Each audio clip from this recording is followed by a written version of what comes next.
Cerita dimulai dengan memperlihatkan kesibukan di daerah Noryangjin, dimulai dari stasiun kereta, pedagang kaki lima, hingga tempat les. Itu semua adalah kesibukan yang dialami para muda-mudi yang ingin mengikuti tes untuk menjadi pegawai pemerintah atau PNS. Kemudian kita mendengar suara dari sang narator. Noryangjin penuh dengan para pemuda yang mempersiapkan masa depan. Itu tempat cahaya tidak pernah padam. Pemuda yang semangat dan ambisius menyadari keinginan mereka di sini. Tempat ini adalah harapan negara. Kemudian kita diperlihatkan kesibukan para muda-mudi yang sibuk mengikuti les dengan serius. Namun itu semua omong kosong, lanjut sang narator. Kemudian kita melihat keadaan yang sebenarnya. Para muda-mudi tersebut mengikuti les dengan malas, bahkan ada yang sampai tertidur. Tempat ini merupakan neraka tanpa jalan keluar. Di sini kami bersaing sengit untuk menentukan siapa yang menang dengan hanya beberapa orang beruntung yang bisa lolos. Impian dan masa muda pekerja kecil menyedihkan diambil sebagai jaminan. Itu semua mimpi buruk. Para muda-mudi yang mengikuti tes melihat hasil yang ditempel di papan pengumuman. Ada yang senang karena berhasil dan ada pula yang gagal. Kemudian, ada juga barisan muda-mudi yang mengantri untuk mendapatkan sebuah buku, sepertinya buku rangkuman tes yang sudah pernah dilakukan sebelumnya. Dan mereka bahkan ada yang sampai memotong antrian untuk mendapatkan buku tersebut, dan buku ternyata sudah habis. Ada juga yang berebut nasi kotak di minimarket yang tinggal satu. Di minimarket tersebut, bekerja seorang pekerja sambilan yang menjadi kasir. Dia bernama So In-sung. Kemudian, ada seorang wanita berpakaian kemeja putih membayar belanjaannya, yaitu pembalut.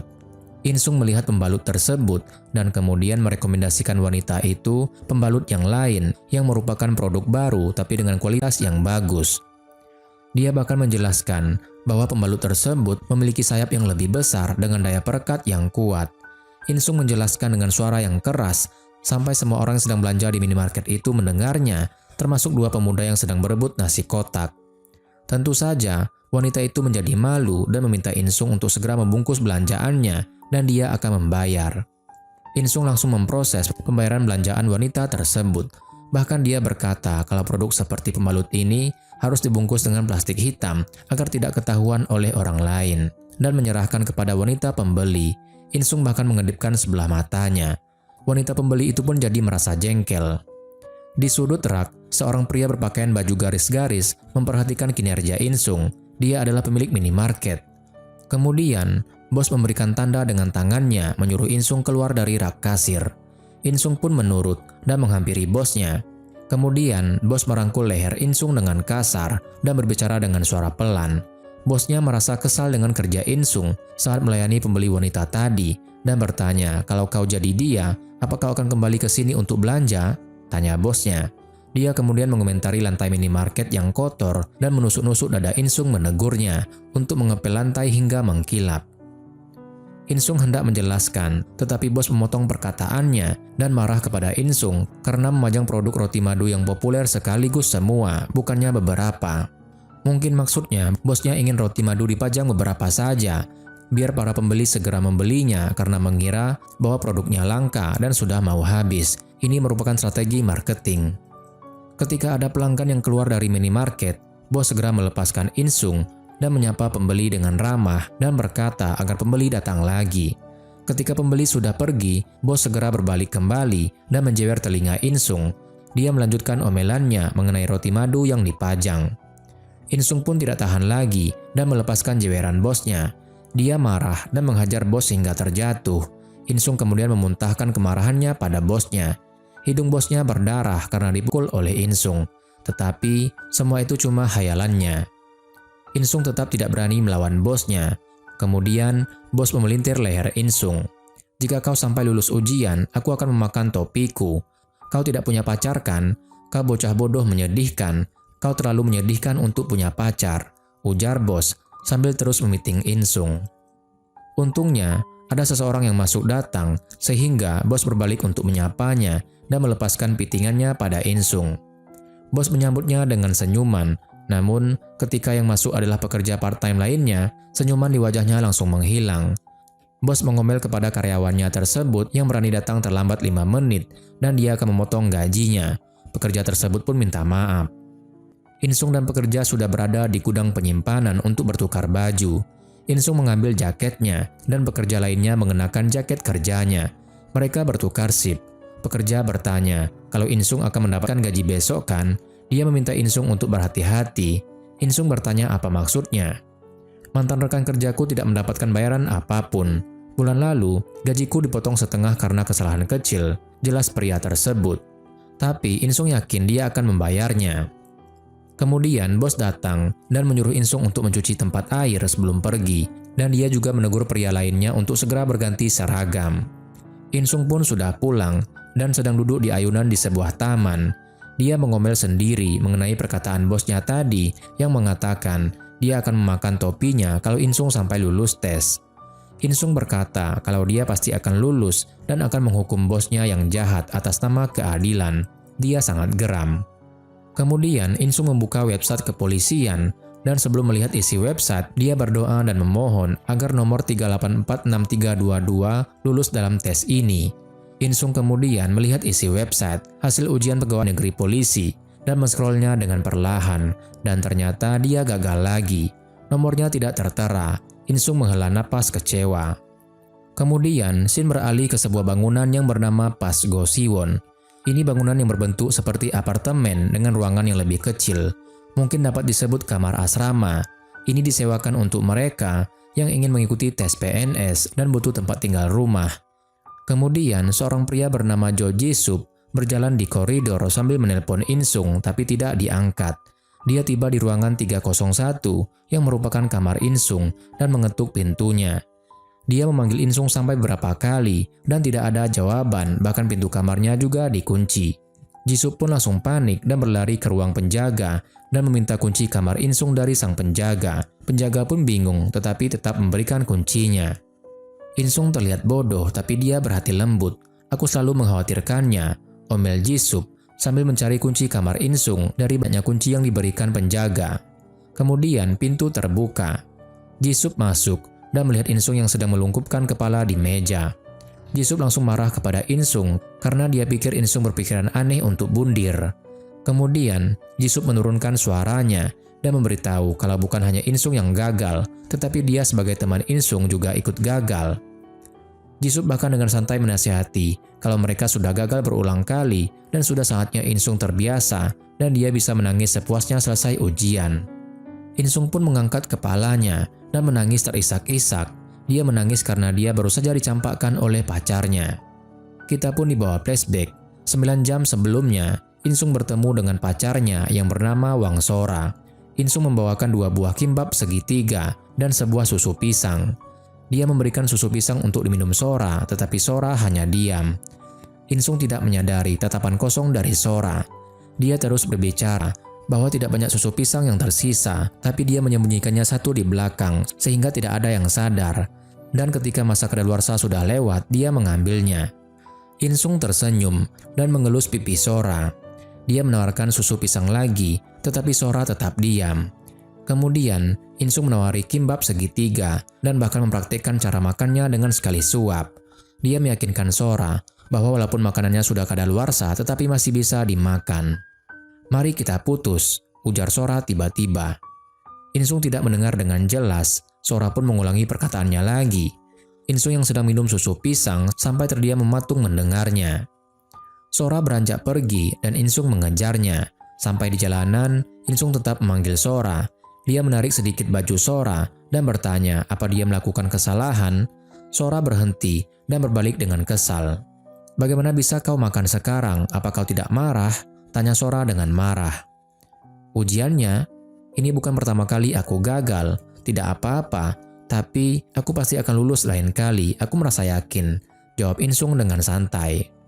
Sora merasa kesal dengan jawaban Insung. "Aku sudah muak," ujarnya. Insung pun terdiam mendengarnya. Sora lanjut pergi, Insung mengejarnya hingga di batas penyeberangan jalan. Insung memanggilnya dan menarik tangannya. Sora mengibaskan tangannya dengan kasar. Dia berbalik dan dengan marah berkata, "Kau pecundang," kata Sora. Insung tidak percaya mendengar perkataan Sora. Dia berdiri mematung. Sora segera berlari menyeberang jalan. Sora sudah tiba di seberang dengan ekspresi kekecewaan dan marah di wajahnya. Insung pun jadi syok dan sedih. Dia menggenggam kimbap segitiga yang tinggal satu dan susu pisang di genggamannya dengan kuat. Begitu tersadar, Insung hendak menyeberang mengejar Sora lagi, tetapi lampu untuk jalan kaki sudah merah. Dia pun menangis dan berteriak putus asa memanggil nama Sora. Jisup sedang makan makanan kaleng di ruangan Insung. Jisup pun mengomel kepada Sora yang kejam dan jahat karena memutuskan Insung hanya karena dia gagal ujian.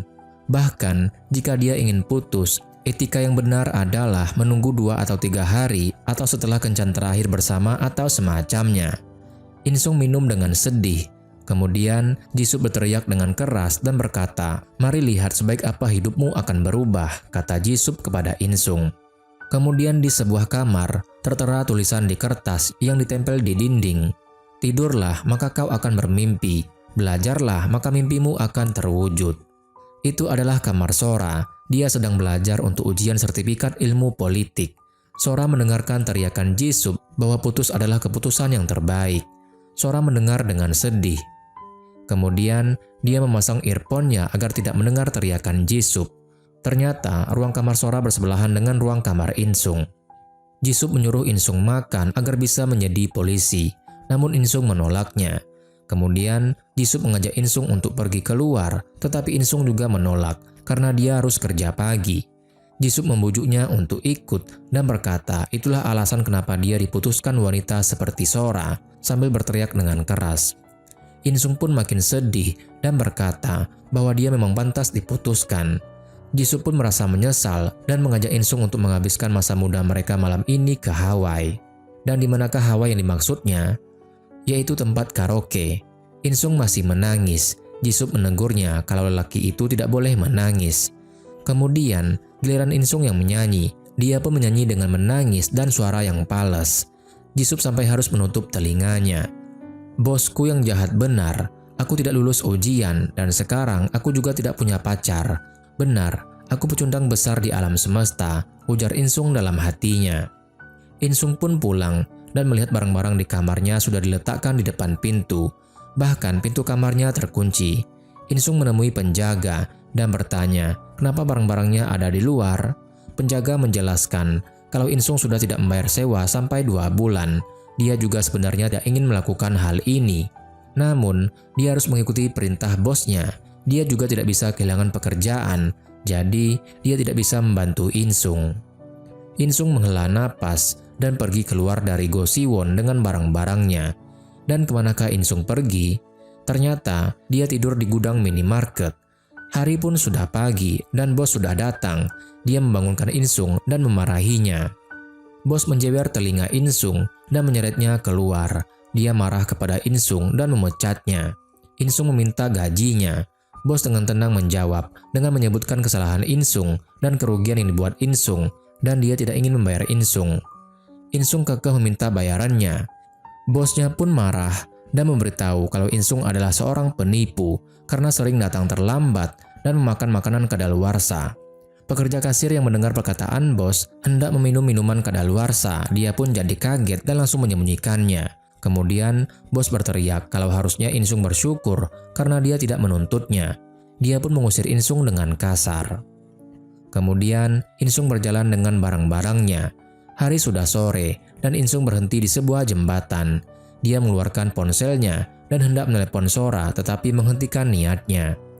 Di jembatan ada tulisan, "Angin yang berhembus sekarang berhembus untukmu. Itulah harapan seseorang yang memikirkanmu." Insung masih berdiri di sana sampai malam. Insung merasa sedih dengan hidupnya. Di tempat les, Jisup dan Insung sedang duduk berdua. Insung sibuk dengan ponselnya. Dia mencari pekerjaan paruh waktu. Insung kaget membaca sesuatu dan memperlihatkannya pada Jisup. "Ini lihat, mereka membayar $800 untuk pekerjaan 3 hari 2 malam, ujar Insung. Jisup dan Insung ada di taman dan berlatih di tiang gantung. Jisup naik turun di tiang gantung dengan mudah, tetapi Insung kesulitan untuk mengangkat tubuhnya. Insung bahkan tidak bisa bertahan dan terjatuh. Jisup menasihati Insung untuk melupakan melakukan pekerjaan yang memerlukan kegigihan karena dia sangat lemah fisiknya. Insung tidak bisa lari 100 meter kurang dari 15 detik dan bahkan tidak bisa melakukan pull up sekalipun. Kemudian, Jisup juga menasihati Insung untuk tidak mengikuti percobaan medis seenaknya karena tubuhnya adalah pemberian dari orang tuanya. Ternyata, pekerjaan yang diperlihatkan Insung pada Jisup tadi adalah pekerjaan untuk menjadi anggota percobaan medis. Insung beralasan kalau dia tidak bisa bermalasan di kamar Jisup selamanya. Kemudian, sebuah bola menggelinding di depan Insung. Anak-anak memintanya untuk menendang. Insung bersemangat dan bersiap untuk menendang. Namun dia gagal dan bahkan terjatuh. Jisup tidak percaya melihatnya dan akhirnya dia yang menendang bolanya. Jisup menegurnya yang bahkan tidak berhasil menendang bola. Insung beralasan kalau dia tidak memakai kacamata, jadi tidak bisa melihat dengan jelas. Jisup pun mengomel kalau Insung mungkin bisa lulus untuk ujian tertulis, tetapi tidak untuk ujian kebugaran tubuh. Dan bagaimana mungkin Insung bisa menangkap penjahat, yang ada nantinya penjahat yang menangkap Insung. Insung pun menjawab kalau Jisup mungkin lulus untuk ujian kebugaran, tetapi tidak untuk ujian tertulis. Dan juga Jisup tidak terlihat seperti polisi, tetapi terlihat seperti penjahat. Kemudian, Jisup di restoran bulgogi. Dia mengambil 2 buah kon es krim dan mengambil es krim sendiri. Pemilik melihat dan menegur Jisup yang hendak keluar. Jisup berdalih kalau dia akan segera kembali untuk makan daging. Insung dan Jisup berjalan berdua sambil makan es krim. Mereka pun berhenti ketika melihat 2 orang anak kecil, yaitu cewek dan cowok, di mana yang cowok sedang menyuapi es krim kepada anak cewek. Mereka berdua iri melihatnya. Jisup dan Insung sampai di persimpangan dan melihat ada seorang pria dengan pakaian polisi patroli di sebuah kedai. Jisup memuji hebatnya seragam itu terlihat. Insung juga iri dan berharap bisa segera menggunakan seragam tersebut. Tiba-tiba dari belokan, sebuah sepeda motor dengan 2 orang yang menaikinya melintas dengan kencang. Dan seorang wanita menggunakan dress merah berlari mengejar motor tersebut dan berteriak pencopet. Insung melihatnya dan segera menyerahkan es krimnya pada Jisup. Insung kini sedang naik motor polisi dan mengenakan seragamnya dan mengejar penjahat tersebut. Dia tampak sangat keren. Insung berhasil menangkap pencopet dan bahkan menjatuhkannya. Insung mengambil tas yang dicopet dan kembali ke gadis dress merah yang menangis di pinggir jalan. Dia menyerahkan tas dengan keren dan bertanya apa gadis itu terluka. Gadis itu ternyata adalah Sora. Sora terpesona dengan Insung dan mengucapkan terima kasih. Dia bahkan berkata bahwa Insung bukan pecundang dan dia tidak muak dengan Insung. Sora bahkan mencium pipi Insung dan menciumnya. Dan tentu saja, semua itu hanya imajinasinya. Jisup masih memperhatikan pria tersebut dan sadar kalau itu adalah Gongmu. Kemudian Jisup memanggil Gongmu. Gongmu berbalik dan melihat mereka. Dia berjalan mendekati mereka. Kau tidak pernah berkencan dan hanya belajar. Kau lulus dan sekarang memakai seragam. Kau keren sekali, puji Insung. Bukankah dia memang tidak mau punya pacar?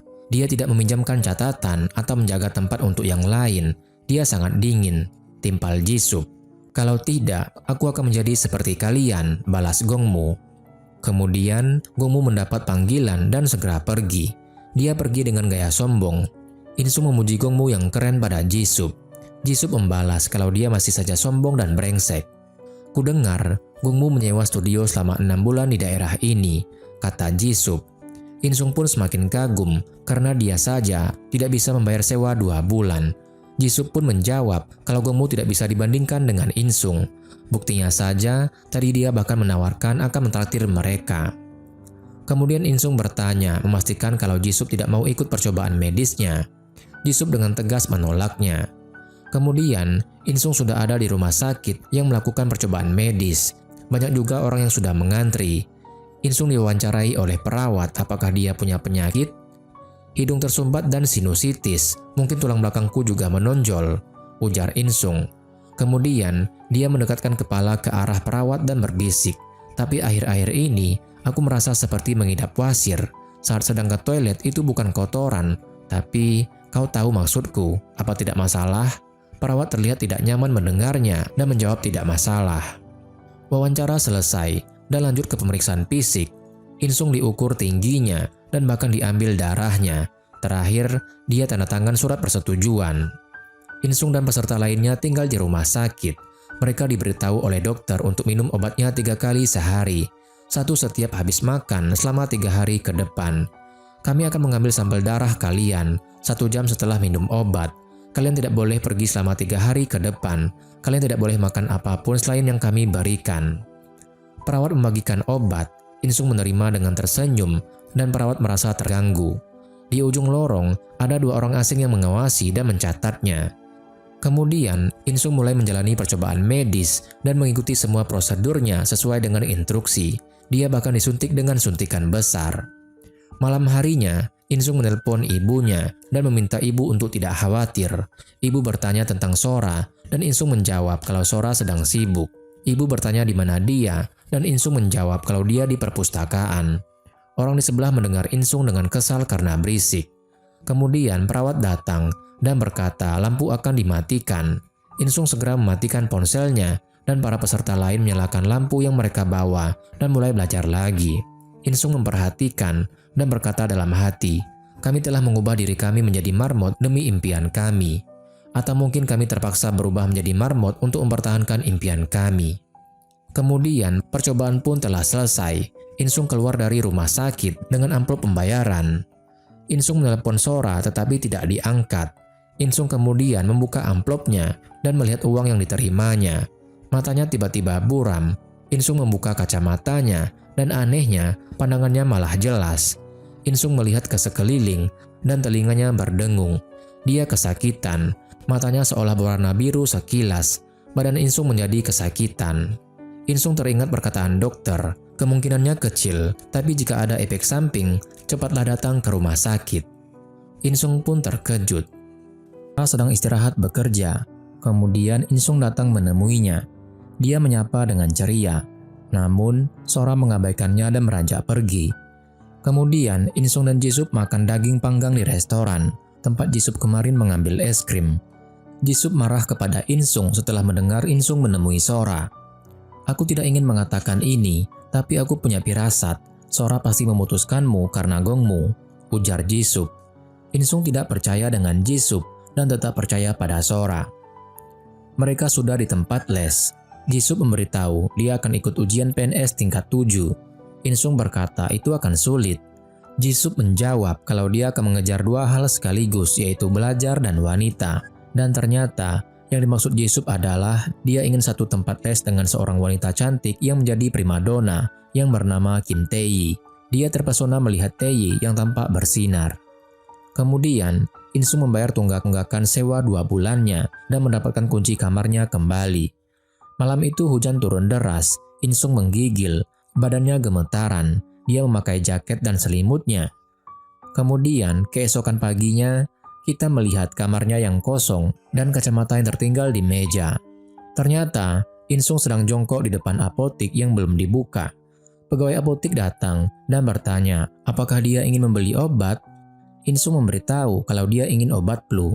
Pegawai apotik menyuruhnya untuk masuk. Kemudian Insung pulang dengan obat, badannya masih menggigil. Sebuah mobil lewat di depannya dan hampir menabraknya. Matanya sempat berubah biru. Dan anehnya, dia bisa melompat tinggi dan berputar di udara menghindari tabrakan. Pengemudi sampai bingung tetapi melanjutkan perjalanannya. Insung terduduk di aspal. Dia menyentuh kacamatanya tetapi tidak ada. Insung bingung karena dia bisa melihat dengan jelas walaupun tidak ada kacamata. 2 orang wanita lewat dan berbisik menyebutnya tunawisma. Dan anehnya, Insung dapat mendengar suara mereka. Telinganya menjadi tajam dan dapat mendengar suara orang di kejauhan. Insung pun jadi bingung dan menutup kedua telinganya. Kemudian, Insung masuk ke dalam kamarnya. Dia melihat kacamatanya di meja. Dia memakainya dan malah jadi buram. Dan anehnya, ketika dia tidak memakainya, dia bisa melihat dengan jelas. Insung teringat perkataan dokter. Kemungkinannya kecil, tapi jika ada efek samping, cepatlah datang ke rumah sakit. Insung tiba di rumah sakit dan menemui dokter. Awalnya, gejalanya akan seperti flu. Lalu akan muncul bintik-bintik merah, tapi dalam kasusmu, kau benar-benar normal, jelas dokter. "Apa sungguh tidak ada yang salah?" tanya Insung. "Meskipun ada, semuanya malah meningkat. Dari tekanan darah sampai denyut nadimu, kulitmu juga jadi lebih baik. Artinya, kau mengalami efek samping positif. Tidak ada yang salah, kau bisa pergi sekarang. Jika ada gejala aneh, cepatlah datang ke rumah sakit," kata dokter. Kemudian, Insung sedang belanja dengan Jisup. Insung merasa aneh dengan tubuhnya dan meregangkan tangannya. Kemudian, Jisup teringat harus menelpon Katak, yaitu julukan temannya. Tetapi ponselnya rusak dan dia tidak bisa melihat nomornya. Insung dengan santai menyebutkan nomor Katak. Jisup menekan nomornya dan bertanya apa Insung menghafal nomor Katak. Insung menjawab tidak dan berkata kalau itu muncul begitu saja di benaknya. Jisup mencoba menelpon nomor yang disebutkan oleh Insung dan ternyata benar itu nomor Katak. Jisup pun sampai kaget. Insung pergi ke tiang gantung dan bisa melakukan pull up dengan mudah. Dia bahkan bisa berputar dan melakukan pull up nyamping di tiang. Anak-anak kagum melihatnya. Kemudian Insung mencoba berlari di lapangan. Larinya sangat kencang. Anak-anak yang memegang stopwatch sampai kaget karena Insung bisa berlari 100 meter dalam waktu 11 detik. Insung melakukan handstand kombinasi push up dengan gampangnya di tempat orang-orang melakukan olahraga. Para wanita dan pria pun kagum melihat kekuatannya. Di sisi lain, Sora keluar dari kamarnya dan ada Gongmu di depan gedung. Gongmu menyapanya dan bertanya, kenapa Sora terburu-buru? Sora menjawab kalau dia ada wawancara hari ini dan hendak melanjutkan perjalanannya. Gongmu menghentikannya dan menawarkan tumpangan pada Sora. Namun, Sora menolak dan berkata dia akan naik taksi saja ke stasiun kereta. Gongmu berkata jalannya macet dan memakaikan helm ke kepala Sora. Dia menyuruh Sora untuk naik. Sora pun naik dan Gongmu menyuruhnya untuk merangkulnya. Gongmu pun tersenyum karena berhasil membonceng Sora. Insung sedang berjalan di trotoar dan melihat mereka berdua. Insung pun jadi marah dan berlari mengejar motor Gongmu. Dia berlari dengan kencang dan bahkan melompati mobil yang menghalanginya. Otak Insung menjadi lebih encer sehingga dia bisa mengetahui jalan yang lebih cepat meski harus melompati tembok. Insung berhasil mendekati motor Gongmu dan berlari di sampingnya. Tadinya aku tidak percaya dengan rumor itu, tapi ternyata Jisup benar, teriak Insung. Sora menoleh ke asal suara dan melihat Insung berlari di sebelah motor. Sora, aku kecewa denganmu. Tadinya aku lebih percaya padamu daripada rumor kotor itu, kata Insung. Sora pun berteriak keras. Insung bertanya ada apa. Sora berteriak sambil menunjuk ke arah depan. Insung melihat ke depan dan tiba-tiba dia menabrak pipa besar yang dibawa 2 orang petugas. Insung pun terjatuh. Gongmu menghentikan motornya. Sora segera turun dan disusul oleh Gongmu menghampiri Insung dan bertanya keadaannya. Insung pun segera bangkit. Apakah berselingkuh dariku? Aku yakin begitu. Apa karena itu kau begitu sibuk? Kau harus belajar, bekerja, dan berselingkuh dariku. Belum selesai Insung bicara, Sora menamparnya. Dia terlihat marah. Kemudian Sora mengembalikan helm Gongmu dan pergi dari situ. Gongmu melihat Insung dan bertanya apa dia baik-baik saja. Insung kesal dan berteriak kalau dia baik-baik saja. Lalu Gongmu memberitahu Insung kalau dahinya berdarah. Insung menyentuh dahinya dan memang ada darah. Di kamar, Insung memegang dahinya dan merasa malu. Tanpa sengaja, matanya tertuju pada cermin dan dia pun melihat lukanya. Insung merasa kaget karena di cermin menunjukkan lukanya yang menjadi semakin kecil dan akhirnya menghilang. Insung teringat perkataan dokter kalau dia mengalami efek samping positif. Insung sungguh tidak percaya. Kemudian, Insung melihat kotak obatnya dan membacanya. Lalu dia menulis di buku apa yang diingatnya, sama persis dengan di kotak obat. Dia juga mengerjakan soal persiapan ujian pegawai negeri polisi tahun 2017, dan anehnya, dia tidak merasa kesulitan. Kemudian, dia mencocokkan jawaban dengan kuncinya, dan ternyata benar semua. Pagi harinya, Insung pergi ke toko buku. Dia pergi ke rak pelatihan kencan, dan membaca buku Cara Memenangkan Hati Wanita. Anehnya, dia membaca dengan cepat, dan bisa mengingat semuanya. Dia juga pergi ke majalah pria, dan melihat foto model pria dan gaya mereka. Insung langsung bisa mengetahui gaya yang cocok untuknya. Selesai dari sana, Insung pergi ke minimarket. Insung datang untuk mengambil uang yang seharusnya didapatkannya, yaitu gajinya. Dengan kehebatannya yang sekarang, akhirnya Insung berhasil mendapatkan gajinya dan keluar dari minimarket. Insung pergi ke salon dan memotong rambutnya. Dia bahkan mewarnai rambutnya menjadi warna coklat. Para wanita yang ada di salon terpesona melihatnya. Insung tersenyum melihat hasilnya. Kemudian dia pergi ke toko baju. Dia mencoba beberapa setelan. Pegawai toko sampai kagum melihat ketampanannya. Hari sudah malam. Insung berjalan di trotoar dan mendengar suara wanita yang diganggu oleh beberapa pria. Insung segera mencari sumber suara. Dia sampai di bawah jembatan dan melihat ke bawah. Di bawah ada terowongan dan ada beberapa pria yang mengelilingi seorang wanita. Insung melompat turun dengan keren. Bahkan, ketika dia bertanya apa yang mereka lakukan, suaranya juga terdengar sangat cool. Insung pun mendekat dan melindungi wanita tersebut yang ternyata adalah Kim Tae-yi, gadis yang disukai oleh Jisoo. Insung menghajar semua preman yang mengganggu Tae-yi hingga semuanya kabur ketakutan. Tae-yi yang melihatnya dari tempat persembunyiannya dengan kagum dan terkesima. Selesai mengurusi preman, Insung menghampiri Tae-yi. Dia bertanya keadaan Tae-yi dan mengulurkan tangannya. Tae-yi menyambut uluran tangan Insung dan Insung menariknya berdiri. Tae-yi mengatakan kalau dia tadi sangat ketakutan. Insung mengantar Tae-yi ke sebuah taksi. Dia membukakan pintu taksi untuk Tae-yi. Tae-yi mengucapkan terima kasih dengan tersenyum. Insung melihatnya dan dia ingat dengan apa yang dipelajarinya di buku. Tersenyumlah sebagai ucapan selamat tinggal. Insung pun tersenyum dan mengatakan kepada supir taksi untuk berhati-hati dalam mengemudi. Tae-yi pun semakin terpesona. Keesokan harinya, Insung menghampiri Jisoo yang duduk di bangku taman tempat les.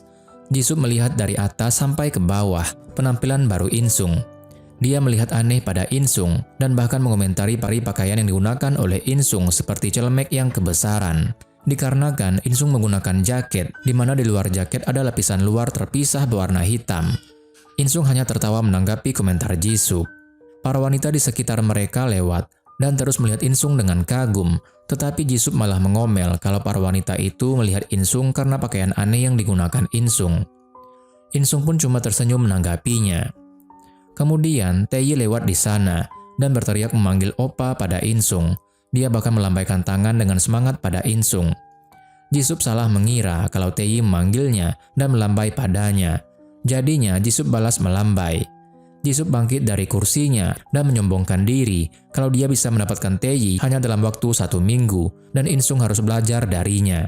Jisoo berjalan menghampiri Tae-yi sambil melambaikan tangannya. Tetapi Tae-yi hanya berlari melewati Jisoo dan menghampiri Insung. Tae-yi dengan senang menyapa Insung dan bertanya, "Apa Insung juga les di sini?" Jisoo menghampiri mereka dan berkomentar kalau Insung tidak pantas mendapatkan perhatianmu. Tae-yi mengabaikan komentar Jisoo dan terus berbicara dengan Insung. Tae-yi langsung mengajak Insung makan dan dia akan mentraktirnya. Tae-yi di sini bicara sambil melihat Insung terus-menerus. Dia bahkan mengabaikan dan tidak melirik sekalipun kepada Jisoo yang ada di sebelahnya. Insung memberitahu kalau dia ada kelas. Tae-yi mengerti dan mengajak untuk nanti ketemuan dan makan bersama. Kemudian dia beranjak pergi. Insung pun tersenyum dan berlalu pergi juga setelah memegang pipi Jisoo dan menepuk pundaknya. Sementara itu, Jisoo cuma bisa berdiri bingung dengan semuanya. Kemudian, mereka bertiga makan bersama, Tae-yi yang traktir. Setelah itu, mereka pergi karaoke. Insung mulai menyanyi. Jisoo memberikan tanda pada Tae-yi untuk menutup telinganya karena dia tahu bahwa Insung tidak bisa menyanyi. Namun, Tae-yi mengabaikan Jisoo. Kemudian, Insung bernyanyi dengan ragu, tetapi ternyata suaranya bagus, tidak seperti dulu. Insung jadi percaya diri untuk bernyanyi. Tae-yi terpesona dengan suara Insung. Jisoo pun jadi lemas. Mereka selesai karaoke dan hendak pulang. Jisoo mengucapkan terima kasih untuk traktiran Tae-yi seharian ini dan menawarkan untuk mengantar pulang. Tetapi, Tae-yi memotong perkataannya dan meminta Insung untuk mengantarnya pulang. Kemudian, Insung mengantar Tae-yi pulang dengan Tae-yi yang terus menggandeng lengan Insung. Jisoo melihat dari belakang dan tidak percaya dengan semuanya. Dia merasa ada yang tidak beres. Tae-yi sudah sampai di depan rumahnya. Rumahnya sangat besar. Insung sedikit kaget, tetapi dengan coolnya tetap menyuruh Tae-yi untuk masuk. Sebelum masuk, Tae-yi ingin bicara sesuatu dengan Insung. "Oppa, aku bukan gadis yang mudah. Aku tidak pernah begitu mudah menyukai seseorang. Namun, aku menyukaimu. Bagaimana pendapatmu tentangku?" tanya Tae-yi. Insung pun jadi kaget mendapatkan pernyataan cinta langsung dari Tae-yi. Dia sempat bingung hendak menjawab apa, tetapi dia ingat apa yang dipelajarinya. Kau bisa tersenyum sebagai jawaban. Dengan kata lain, bersikap jual mahal. Jadinya Insung cuma tersenyum. "Baiklah, aku tidak akan memaksamu. Pikirkan saja, mengerti?" ujar Tae-yi. Insung pun mengangguk. Tae-yi melambaikan tangannya dan masuk ke dalam rumahnya. Insung pun pulang dengan bahagia dan tidak bisa menahan senyumnya. Insung sudah sampai di depan Go Siwon. Dari sudut gelap, Jisoo keluar dan membuat Insung kaget. Aku telah terbelah antara cinta dan sahabat, tapi aku memilih temanku, ujar Jisup dengan suara sedih tetapi bergaya sok kerennya. Apa maksudmu? Tanya Insung. Aku memahami perasaanmu, jangan minta maaf. Kamu membuatku makin sedih. Aku mungkin patah hati sekitar 1 hari, tapi aku akan baik-baik saja keesokan harinya. Aku tidak akan melepaskannya kepada orang lain, tapi itu kamu. Aku lebih menghargai persahabatan kita daripada seorang gadis. Seperti itulah aku, ujar Jisup, lalu dia pergi dengan gaya sok kerennya. Insung cuma bisa merasa heran dengan sikap sok keren Jisup. Kemudian, Insung di kamarnya dan menulis di buku catatannya yang berjudul Efek Samping Hari Ketiga. Aku lari 100 meter dalam 100 detik. Aku bisa melakukan apapun yang kuinginkan. Yang paling penting adalah aku tidak pernah lelah sekeras apapun aku berolahraga. Bukan hanya itu saja, aku bisa melihat semuanya sejauh apapun itu dan mendengar semuanya sejauh apapun itu. Hanya dengan membalikkan buku, aku bisa mengingat semuanya. Aku pasti benar-benar sudah gila. Kemudian, Insung menutup bukunya. Insung merasa senang dan melompat ke tempat tidur. Dia bahkan berkata kepada dirinya sendiri kalau Sora pasti sayang sekali karena telah mencampakkannya. Sora di ruangannya sedang belajar dan merasa terganggu dengan suara Insung di sebelah. Dia memukul tembok pertanda menyuruh Insung untuk diam. Namun Insung tetap ribut walaupun sudah diberi tanda. Sora terpaksa memakai earphone-nya. Dia membalikan buku pelajarannya dan mendapati gambar Insung yang memberikan semangat. Sora pun terdiam sedih melihat gambar itu. Kemudian kita pun dibawa flashback. Hari itu, Sora baru diberhentikan oleh orang yang menggunakan jasa les pianonya karena alasan nilai anaknya menurun sejak belajar piano. Sora pun merasa sedih. Dia pun menerima gaji terakhirnya. Sora duduk di stasiun kereta api. Dia menelpon dan menawarkan jasa les privatnya. Tapi dia ditolak karena IPK-nya yang di bawah 3, walaupun hampir semua ujian penampilannya mendapatkan nilai A. Sora hendak memakan kimbabnya tetapi tidak selera. Ibunya menelpon dan menjawab dengan nada tidak senang. Sepertinya hubungannya dengan ibunya tidak baik. Sora memberitahu kalau dia masih mimisan dan memintanya untuk tidak usah sok peduli padanya. Kemudian dia berteriak kalau ibunya peduli padanya, seharusnya dia yang membayar uang kuliahnya dan bukannya menyuruhnya bekerja hingga dia tidak bisa menjaga nilainya. Dia berteriak dan berkata, ini semua salah ibunya. Sora pun menangis sedih. Di tempat kerja part-time-nya, ketika sedang membersihkan meja, dia kembali mimisan. Darahnya jatuh ke sepatu putihnya dan tidak bisa hilang. Sora terduduk sedih dan merasa putus asa. Dia pergi menemui Insung. Insung sibuk bicara. Sora melihat Insung. Hari itu terlalu melelahkan. Tidak ada alasan lainnya. Sora minta putus hari itu. Dan ketika Insung menariknya di penyeberangan jalan, dia berbalik dan dengan kasar mengatakan Insung pecundang. Dan ketika Insung berteriak memanggil nama Sora putus asa, Sora berada di dekat sana dan mendengar teriakannya. Dia bersembunyi di samping sebuah bangunan. Sora pun menangis sedih dan terduduk. Aku sangat menyedihkan, bukan Insung, tapi aku, karena hidupku seperti ini. Aku merasa seolah-olah hidup memuakkan ini tidak akan berakhir. Jadi, aku ingin mengakhiri sesuatu dengan caraku. Kembali ke masa kini, mata Sora berkaca-kaca sedih ketika mengingat hari itu. Dia menahan agar tidak menangis. Kemudian, dia menundukkan kepalanya di meja dan mulai terisak. Keesokan harinya, Insung masuk ke ruangan les nomor 1 dan semua wanita terpesona padanya. Selesai les, Insung pergi ke minimarket tempat kerjanya dulu. Di depan minimarket, terpasang kertas yang mencari pekerja paruh waktu untuk kasir. Insung masuk ke dalam dan terlihat bosnya dulu sedang merapikan barang. Dia berteriak kaget melihat Insung. Insung mengatakan kalau dia hanya ingin membeli sesuatu dan akan pergi setelah selesai. Bos heran melihatnya dan merasa kalau Insung pasti sudah memenangkan undian.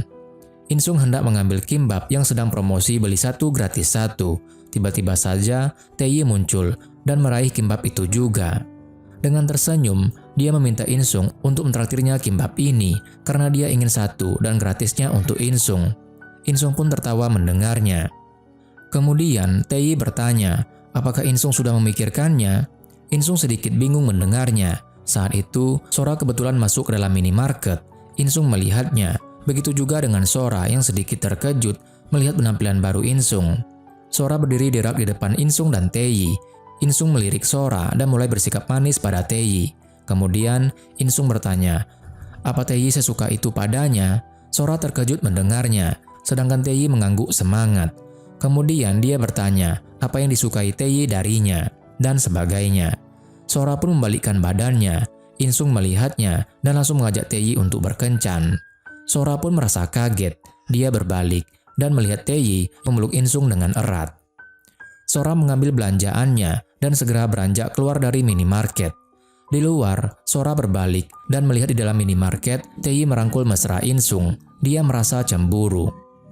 Sora pulang dan melihat ada kantong belanjaan digantungkan di pintu kamarnya. Isinya susu pisang dan kimbap segitiga. Sora melihat ke arah kamar Insung dan wajahnya tampak marah.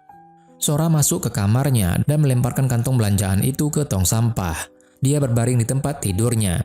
Terdengar dari arah sebelah, Insung yang baru saja pulang sedang bicara manis dengan Taeyi di telepon. Kemudian, Insung memuji Taeyi yang manis dan cantik, tidak seperti seseorang. Insung mengatakannya dengan keras dan ke arah tembok membatas kamarnya dan Sora. Sora mendengar perkataan Insung, dia segera bangkit dan merasa kesal, apalagi ketika dia melihat ke arah tong sampah dan ada kantong belanjaan yang dibuangnya. Kemudian, Sora memukul keras tembok kamarnya, tetapi Insung tetap bicara dengan keras dan bermanis-manisan. Akhirnya mereka pun jadi bertengkar. Sampai-sampai mereka ditegur oleh penjaga keamanan agar mereka tidak mengganggu tetangga yang lain. Setelah itu, Sora masuk ke kamarnya lagi. Insung berteriak kalau Sora akan menyesal karena sudah mencampakkannya. Sora hanya bisa menangis di balik pintu.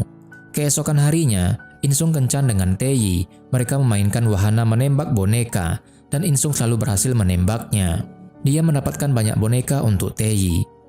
Kemudian, Sora sedang main piano di sebuah restoran. Tidak jauh dari sana, Taeyi dan Insung sedang dinner bersama. Taeyi memuji tempat tersebut dan alunan pianonya. Insung mengangkat tangannya dan memanggil manajer. Manajer mendekat dan bertanya apa ada masalah. Insung memanggilnya ternyata untuk minta request dimainkan sesuatu. Ternyata Insung sengaja minta dimainkan lagu piano yang tidak Sora ketahui. Hingga akhirnya Sora pun ditegur oleh manajernya karena tidak bisa memenuhi permintaan kliennya. Kemudian Sora pulang dari tempat kerjanya dengan perasaan dongkol atas tindakan Insung tadi. Dan di depan kamarnya, dia tanpa sengaja melihat Gongmu berdiri di sana. Gongmu tertawa canggung dan berkata dia ketahuan. Sora melihat ke gagang pintunya dan ada kantong belanjaan berisi kimbap segitiga dan susu pisang tergantung di sana. Kantong yang dia kira selama ini diletakkan oleh Insung, ternyata itu dari Gongmu. Kemudian, Sora dan Gongmu duduk di kursi taman. Gongmu mengatakan kalau Sora pasti kaget sekali melihatnya. Gongmu bahkan menyalahkan dirinya yang bodoh karena bisa ketahuan, padahal dia mau pergi diam-diam. Kemudian Gongmu berkata, "Aku tahu belajar adalah hal terpenting bagimu sekarang. Aku tidak meminta apa-apa darimu. Aku juga tidak melakukan ini karena kau putus dengan Insung. Hanya saja ini hanya perasaanku," jelas Gongmu. Sora pun sedikit terkejut mendengar pengakuan Gongmu. Insung ke atap dan berbicara dengan ibunya di telepon. Insung menyadari suara aneh dari ibunya dan bertanya ada apa. Kemudian ibu menjawab kalau ini dikarenakan mereka sedang butuh banyak uang karena masalah yang dibuat oleh ayahnya. Insung pun menghela napas mendengar cerita ibunya. Kemudian dia mematikan teleponnya. Keesokan harinya, televisi di kantin kampus menayangkan acara kuis dengan hadiah $5.000. Insung pun mendapat ide. Kemudian dia pergi mendaftar kuis tersebut. Di panggung acara kuis tersebut, semua staf sedang bersiap-siap. Insung terlihat gugup. Karena ini acara langsung, staf berkata jangan sampai ada kesalahan dalam penyiaran kepada rekannya. Taeyi dan Jisoo duduk di panggung pendukung. Gongmu dan Sora makan bersama. Televisi di tempat makan menyiarkan acara kuis tersebut dan terlihat Insung sebagai salah satu peserta. Gongmu melihat tatapan mata Sora dan terlihat kaget karena ada Insung sebagai peserta. Pertanyaan diajukan, dan belum selesai pertanyaan dibacakan, Insung sudah bisa menjawabnya. Sora melihatnya dan terlihat gugup juga. Insung terus-menerus menjawab pertanyaan yang belum selesai dibacakan, sampai kedua peserta lainnya merasa kesal. Taeyi pun berteriak kegirangan, dan akhirnya Insung menang di acara tersebut dalam waktu yang singkat. Dia pun mendapatkan hadiahnya. Para staf penyiaran merasa kaget dan kesal karena pesertanya sangat pintar. Sora terkejut, tetapi juga senang dengan kemenangan Insung. Gongmu cemburu melihat ekspresi Sora dan mengalihkan perhatian Sora dengan menyuruhnya untuk berhenti bekerja paruh waktu dan dia yang akan membiayainya. Sora pun kaget mendengarnya. Aku sekarang menyatakan perasaanku secara resmi. Aku mungkin menyukaimu lebih dulu sebelum Insung dan mungkin lebih menyukaimu. Tolong pikirkan baik-baik, kata Gongmu. Insung pulang sendiri ke kampung halamannya. Taeyi yang sebelumnya ingin ikut membatalkan karena ada acara dengan teman-temannya. Insung menyerahkan uang hadiah kemenangan kuis pada ayahnya. Ayah merasa tidak enak, tetapi Insung menyuruhnya untuk menerimanya. Ibu menyediakan makanan pada Insung. Insung memuji kimchi buatan ibunya, dan ibunya berkata kalau Sora juga menyukai kimchinya. Dia bahkan meminta Insung membawa pulang kimchi untuk diberikan pada Sora, tetapi Insung menolak dengan alasan berat. Kemudian, ibu mengantar Insung ke terminal bus. Ibu juga memberikan sebuah bingkisan kepada Insung untuk diberikan kepada Sora. Ibu memberikannya karena dia tahu Sora menyukainya. Insung menolak membawanya, tetapi ibu tidak peduli dengan penolakannya. Insung terlihat sedih melihat ibu yang sangat menyukai Sora. Ibu bahkan menyarankan jika salah satu dari mereka sudah lulus, sebaiknya langsung menikah. Mereka bisa menggabungkan biaya pernikahan. Dan tepat saat itu, supir memberitahu kalau bus akan berangkat. Insung langsung pamit naik bus. Ibu melambai sedih kepada putranya tersebut. Kemudian, Insung sampai di Go Siwon. Dia lewat depan kamar Sora dan hendak mengetuk pintu kamarnya untuk memberikan bingkisan ibunya, tetapi dia mengurungkannya. Insung sudah berganti baju dan menyimpan bingkisan itu di kulkasnya. Dia kembali ke kamarnya, tetapi di depan pintu, inderanya seperti merasakan sesuatu. Kemudian, dia membuka pintu kamar Sora dan ternyata tidak terkunci. Sora terbaring dengan banyak keringat di tempat tidur. Insung pun jadi panik dan membangunkan Sora, tetapi tidak ada respon. Insung memutuskan untuk berlari sambil menggendong Sora. Kemudian Insung tiba di rumah sakit dan berteriak memanggil dokter. Sora terbaring dan sudah sadar. Dia melihat Insung dan bertanya dengan suara lemah, "Di mana dia?" Insung yang duduk dengan cemas senang melihat Sora sadar dan berkata mereka di rumah sakit. Sora dengan bingung bertanya kenapa, dan dia hendak bangkit karena ingat harus bekerja. Insung menghampiri dan menahan tubuh Sora untuk tidur lagi. Dia menjelaskan kalau Sora kecapean dan kurang gizi. Dia harus menghabiskan infusnya dulu dan beristirahat. Sora tidak peduli dan tidak mau dipecat dari pekerjaannya kalau tidak datang.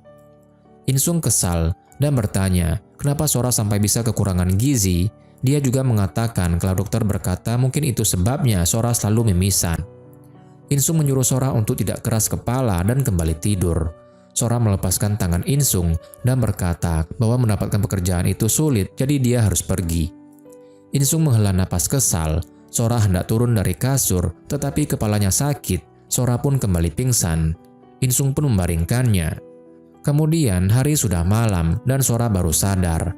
Dia pun kaget melihat jam menunjukkan pukul 20.00 atau 8 malam. Sora pergi ke tempat kerjanya dan minta maaf. Namun, manajer memberikan tanda untuk diam dan terlihat Insung yang sedang memainkan piano dengan indah dan lincah. Para pengunjung bahkan sampai terkesima, begitu pula dengan Sora. Kemudian, permainan piano telah selesai, semua pengunjung bertepuk tangan dan bahkan sampai berdiri. Manajer juga memberikan tanda jempol kepada Sora. Sora pun tersenyum bangga. Insung melihat Sora dan memberikan tanda peace. Sora pun tertawa. Kemudian mereka pun pulang. Insung mengomeli Sora karena dulu sering mengomelinya untuk menjaga diri, tetapi malah sekarang Sora yang tidak bisa menjaga diri. Sora menyuruh Insung untuk tidak membuatnya merasa bersalah karena dia tidak akan berterima kasih. Sora kemudian bertanya kepada Insung kenapa membawanya ke rumah sakit. Hal itu akan menghabiskan uang. Insung menjawab kalau dia bukannya ingin membuat Sora merasa bersalah, hanya saja dulu setiap dia sakit, Sora lah yang merawatnya. Mereka sudah bicara dengan santai. Kemudian, Insung menyuruh Sora mentraktirnya makan mie. Sora pun setuju. Kemudian saat itu, ada Taeyi yang sudah menunggu Insung di depan Go Siwon. Dia bertanya kenapa Insung tidak mengangkat teleponnya. Insung dengan gugup berkata bukan tidak mengangkatnya tetapi baterainya sudah habis. Kemudian, Taeyi melihat Sora yang berada di belakang Insung dan bertanya dengan nada cemburu kepada Insung, siapa Sora dan kenapa mereka berbicara sambil tertawa. Insung berkata kalau Sora adalah tetangganya. Taeyi percaya dan dengan gembira menunjukkan kaos couple yang dibelinya untuk Insung. Kemudian Gongmu juga muncul dan memanggil Sora. Dia bertanya keadaan Sora dan Sora menjawab dia baik-baik saja. Kemudian Gongmu berkata kepada Insung kalau dia mendengar manajer mengatakan Insung yang membawa Sora ke rumah sakit. Dia mengucapkan terima kasih kepada Insung. Insung dengan canggung menjawab iya. Taeyi memperhatikannya. Gongmu bertanya apakah Sora sudah makan. Gongmu menyuruh Sora untuk makan karena dia sedang sakit. Di sisi lain, Insung memperhatikan mereka dengan sedih dan cemburu. Taeyi sepertinya menyadarinya karena dia langsung mengajak Insung untuk pergi ke suatu tempat untuk mencoba baju couple yang dibelinya. Insung pun setuju. Mereka melewati Sora dan Gongmu. Sora dan Insung saling melirik. Terlihat kecemburuan dan kesedihan di mata mereka masing-masing. Kemudian, Sora mengajak Gongmu untuk makan karena dia tiba-tiba merasa lapar. Insung dan Taeyi sudah memakai baju couple mereka. Taeyi sangat senang melihatnya dan tertawa bahagia. Dia bahkan memberikan topi yang dibelinya pada Insung. Tetapi Insung hanya diam melamun tanpa merespon apapun. Taeyi bertanya apa Insung tidak menyukainya. Insung tersadar dan segera tersenyum menjawab kalau dia menyukainya. Sora dan Gongmu makan bersama. Gongmu pesan banyak makanan dan menjelaskan mengenai tempat tersebut. Tetapi Sora hanya diam dan hanya Gongmu yang terus bicara. Melihat Sora yang hanya diam, Gongmu jadi khawatir kalau Sora sedang sakit. "Oppa, apa kau mau berkencan denganku?" tanya Sora tiba-tiba. "Beneran?" tanya Gongmu. "Aku ingin dihibur. Aku perlu orang untuk diandalkan. Apa aku terlalu egois?" tanya Sora. Gongmu tidak keberatan dan malah merasa senang. Dia bahkan sampai memesan soju. Senyum tidak terlepas dari wajahnya. Dan mereka pun mulai berkencan. Beberapa hari kemudian, ponsel Sora berbunyi. Ternyata pesan dari Gongmu yang meminta bertemu besok karena dia ingin memberikan sesuatu. Sora pun setuju. Di sisi lain, Insung sedang duduk di atap Go Siwon. Ingatannya melayang ke saat dia bermesra-mesraan di kamar bersama Sora. Sebuah pesan dari Taeyi masuk ke ponsel Insung. Dia minta bertemu besok. Insung menghela napas membacanya. Dia berdiri dan menatap pemandangan dari atas atap. Sora juga sedang merenung di kamarnya. Mereka sama-sama sedang mengingat kenangan mereka malam itu. Dan keesokan harinya, Insung sedang menunggu di pemberhentian bus. Dia melihat sepasang kekasih yang saling bercanda. Insung teringat dengan kenangannya dengan Sora ketika sedang belajar bersama di kantin. Saat itu, Sora mencoret mukanya ketika dia sedang tertidur dengan tulisan bodoh. Insung merindukan saat-saat itu. Di sisi lain, di stasiun kereta, Sora berdiri karena bangku sudah penuh. Dia melihat sepasang kekasih yang saling tertidur di bahu masing-masing. Kemudian, dia teringat kenangannya dengan Insung ketika merayakan hari jadian mereka yang ke-500 hari. Saat itu, mereka merayakan secara sederhana di kamar dan berdansa dengan iringan musik ponselnya. Sora merindukan saat-saat tersebut. Insung berjalan di tepi jembatan. Dia ingat kenangannya di sana saat menenangkan Sora yang menangis. Sora berjalan dan melewati sebuah kafe. Dia teringat kenangannya saat Insung membawakan kebab segitiga untuknya ketika dia sedang beristirahat bekerja. Gongmu hendak membeli hadiah untuk Sora. Taeyi sedang memakai lipstiknya di kafe dan menanti Insung. Sora berjalan di jembatan penyeberangan dan tiba-tiba dia teringat saat dirinya dan Insung sedang belajar di atap Go Siwon. Kita pun dibawa flashback. Misalkan ada bencana, kita tidak bisa memakai ponsel atau telepon umum. Kita tidak bisa saling menghubungi. Apa yang harus kita lakukan dalam situasi itu? Tanya Sora. Itu tidak akan menjadi masalah karena kita akan selalu bersama, jawab Insung. Hei, berhentilah bercanda. Maksudku, walaupun saat tidak ada bencana, akan ada situasi di mana kita tidak bisa saling menghubungi. Mari putuskan di mana kita akan bertemu saat itu terjadi. Taman bermain, kata Insung. Taman bermain? Taman bermain lusuh itu? Tanya Sora tidak yakin. Insung mengangguk. Iya, itu bagus. Tidak akan ada yang ke sana. Tempat lain akan penuh orang. Kita tidak akan saling menemukan, jawab Insung. Kembali ke masa kini, Sora segera berbalik dan kembali menyeberang. Dia menuju ke taman bermain itu, dan di belakangnya juga ada Insung yang terlihat berpikir. Sora duduk di ayunan taman tersebut. Dia ingat saat itu mereka membuat janji untuk siapapun yang tiba duluan di sana harus menunggu yang lain sampai yang satunya datang. Mereka bahkan saling menautkan kelingking tanda perjanjian saat itu. Sora pun menunggu dan merasa tidak akan ada yang datang. Dia pun beranjak pergi. Dia berjalan dan tiba-tiba Insung muncul di depannya. Mereka saling menatap. Insung bertanya, kenapa Sora mau pergi? Dia seharusnya menunggu hingga dirinya datang. Kemudian mereka duduk di ayunan bersama. Mereka berbincang santai karena keduanya tiba di sana. Ponsel keduanya berbunyi, telepon dari Taeyi dan Gongmu, dan mereka menolak telepon tersebut. Taeyi dan Gongmu ternyata sedang menunggu di depan Go Siwon. Sora dan Insung pulang bersama. Taeyi marah melihat mereka berdua. Taeyi bertanya apakah Insung menyukai Sora. Insung membenarkan dia menyukainya, selalu. Taeyi pun marah dan hendak menampar Insung, tetapi Insung yang pandangannya sudah tajam melihat gerakan tersebut dan refleks menghindar. Semuanya pun kaget karena Insung menghindar. Kemudian Insung mendekat lagi dan memberikan wajahnya pada Taeyi. Taeyi sangat marah dan meninju wajah Insung. Taeyi segera pergi dari sana. Sora memperhatikannya dengan khawatir. Kemudian Gongmu menghampiri Sora. Dengan tenang walaupun nampak kecewa, dia memberikan barang hadiahnya pada Sora. Dia menyuruh Sora beristirahat dan dia akan pergi. Sora pun merasa bersalah. Gongmu dan Insung saling menatap. Sora masuk ke dalam kamarnya dan melihat hadiah yang diberikan oleh Gongmu, persediaan vitamin-vitamin dan sebotol susu pisang. Sora merasa sangat bersalah pada Gongmu. Keesokan harinya, Insung sedang berbaring. Dia teringat kejadian kemarin ketika dia mengakui masih menyukai Sora. Dia merasa menyesal dan bodoh karena sudah melakukan hal itu.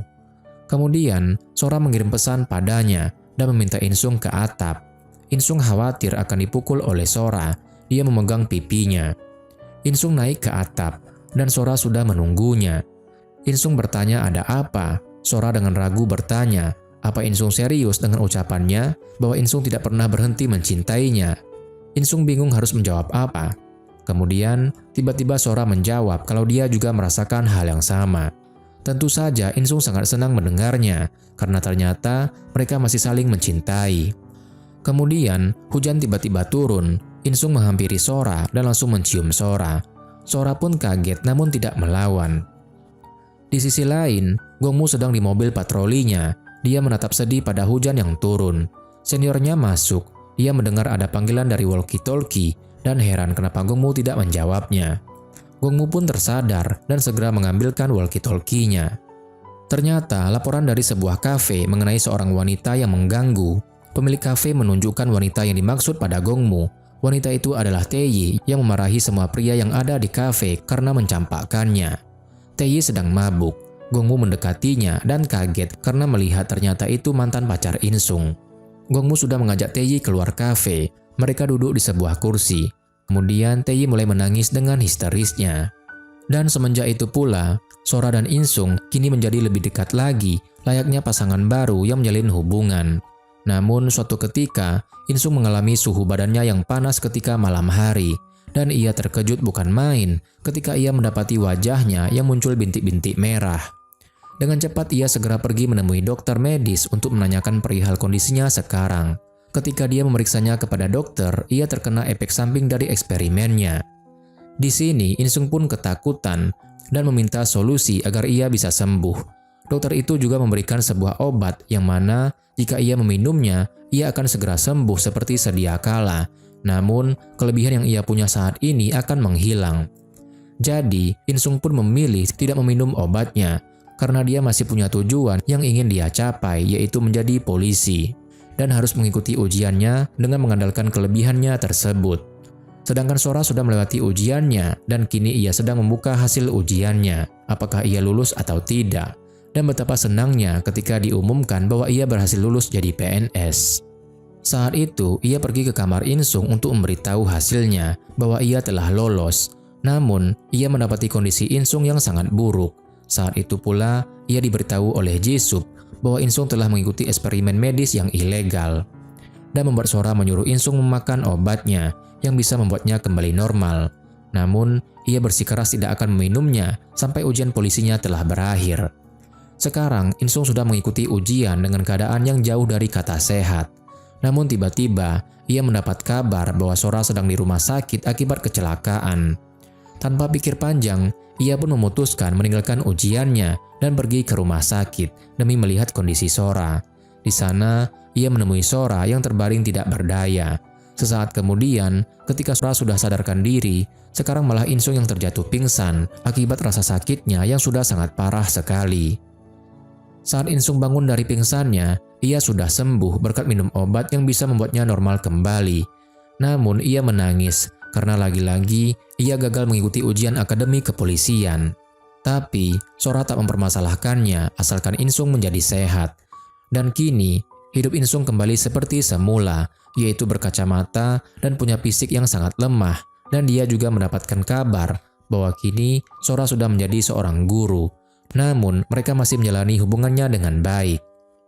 Beberapa waktu pun berlalu dan kini Insung menjadi polisi lalu lintas. Kemudian terlihat ia pergi menjemput Sora pulang dari mengajarnya. Mereka pun pulang bersama dengan Sora yang merangkul tangan Insung. Dan cerita pun berakhir.